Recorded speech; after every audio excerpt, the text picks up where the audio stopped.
Tiene la palabra asambleísta Fernando Torres. Gracias, señora Presidente. Luego de escucharle al asambleísta Mauro Andino, uno está obligado a preguntarse por qué razón el proyecto de ley que ahora debatimos tiene tantas deficiencias en el ámbito jurídico. El solo hecho de pensar que en la segunda disposición derogatoria al final de la ley se modifica la naturaleza del artículo 329 del Código Orgánico General de Proceso es motivo de preocupación. El artículo 329 de este código nada tiene que ver con inversión extranjera, nada tiene que ver con alianza público-privada, se refiere a la forma como deben ejecutarse los actos administrativos. Por el solo hecho de incorporar a la ley un texto ajeno a la naturaleza misma de la ley de alianza público-privadas, esta es inconstitucional por la forma. La Constitución exige que exista conexión entre aquello que se trata y se debate en una ley. Incorporar una norma ajena hace de esta ley inconstitucional por la forma, por falta de unidad en la materia. ¿Se está acaso aprovechando la ley que ahora debatimos para modificar un artículo que consideran peligroso? Fue esta una de las mayores conquistas de la Asamblea, haber previsto que los actos administrativos puedan suspenderse y que al ejecutarse se cumplan requisitos de ejecutoriedad. Lamento que se le quiera tomar el pelo a esta Asamblea modificando uno de los mejores artículos que tiene el Código General de Proceso. La respuesta entonces a la serie de inquietudes del asambleísta Andino es muy simple. Esta ley es un camino oscuro. En la vasta red de normas, no 8, sino cerca de 60 que se modifican y se crean en la ley, al final resulta muy fácil tropezarse. Pero lo más grave es que a uno en esa oscuridad le resulta muy difícil saber hacia dónde mismo conduce la ley. Tenemos una urgencia económica.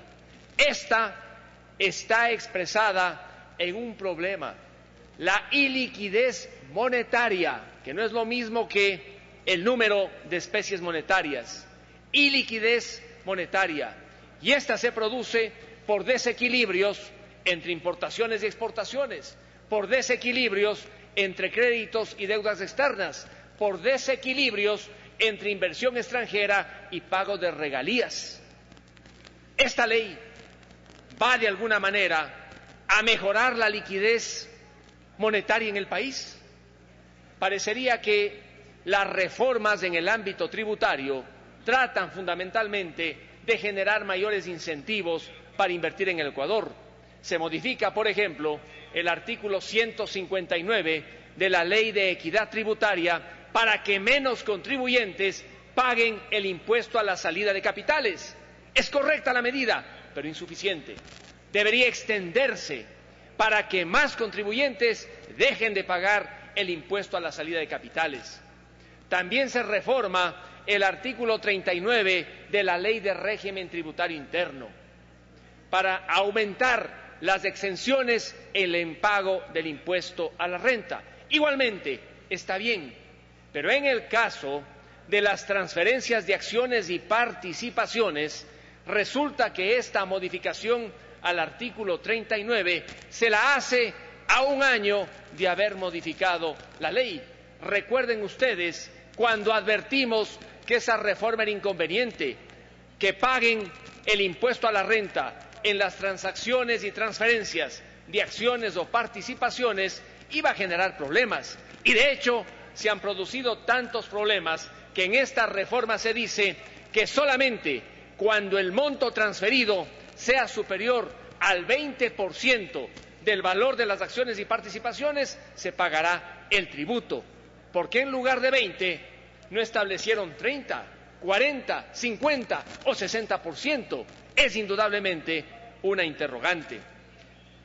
La seguridad jurídica que trata de apuntalar esta ley finalmente no consigue dar las seguridades que esperan inversionistas extranjeros y nacionales.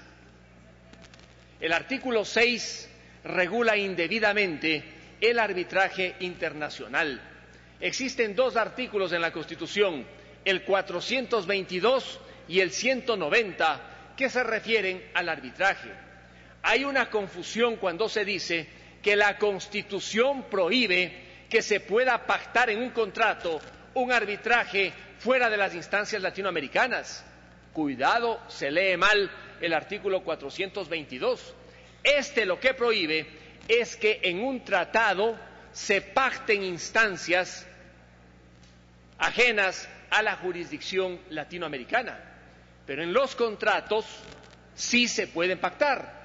Y de hecho, varios de los contratos en el ámbito hidroeléctrico entre el Ecuador y empresas chinas han fijado como jurisdicción arbitral Londres, en Inglaterra, en el Reino Unido. Y está bien que lo hayan hecho, sabiendo que en materia de arbitraje Londres es la ciudad que ofrece las mejores condiciones para defender los intereses del Estado o eventualmente también los intereses de los contratistas. Exigir, como dijo el asambleísta andino, que se agote la vía administrativa para que pueda activarse un arbitraje es un gravísimo error. El artículo 190, cuando habla de la intervención del Procurador del Estado, se refiere exclusivamente a arbitrajes en materia de contratación pública, pero los arbitrajes que puedan derivarse de la aplicación de esta ley podrían ser arbitrajes comerciales o arbitrajes en materia de inversión distintos de los arbitrajes en materia de contratación pública o en el tema también de deuda externa. Debería la Comisión entonces mejorar la redacción del artículo 6 para que esta ley, cuando corresponda, ofrezca certezas y no más incertidumbres a la hora de resolver conflictos. Muchos legisladores han cuestionado el artículo 8 porque en esta norma se le está facultando al presidente de la República que pueda, mediante decreto, modificar leyes en cuanto a la supresión o modificación de requisitos. ¿Puede o no puede? Es la pregunta. Habilitar esta Asamblea al presidente de la República para que en el ámbito de su competencia, esto es, solo dentro de la función ejecutiva, reduzca trámites, los simplifique. No hay norma expresa en la Constitución, pero no creo que sea imposible hacerlo, tratándose básicamente de simplificación o eliminación de trámites. Este tema merece ser estudiado a la luz del derecho parlamentario comparado. Si se va a simplificar un trámite por decreto, que se lo haga, especialmente para facilitar la inversión en el país.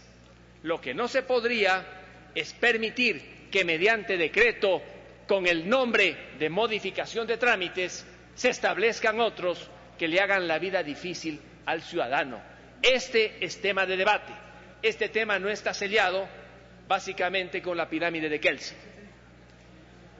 Por lo demás, la ley de modernización, señores legisladores, aprobada a principios de la década de los 90, a partir del artículo 41, establece un esquema completo para que el sector privado pueda intervenir.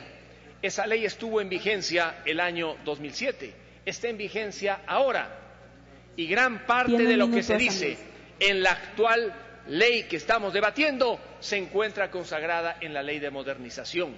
Decir entonces que por la falta de ley no se pudo abrir espacios al sector privado me resulta inconcebible de entender. Bien pudieron haber aplicado la ley de modernización para desarrollar algunos temas y permitir la inversión privada. Sí quiero decir enfáticamente que esta ley es interesante. Si bien es tardía, por lo menos abre un cauce. Ojalá, con las modificaciones que deben hacerse, esa oscuridad de un camino que no sabemos hacia dónde nos conduce se aclare y podamos en el segundo debate saber cuánto podría venir al país en materia de inversión extranjera y cuánto podrían los inversionistas nacionales privados aportar para resolver los principales problemas del país. Muchas gracias. Gracias.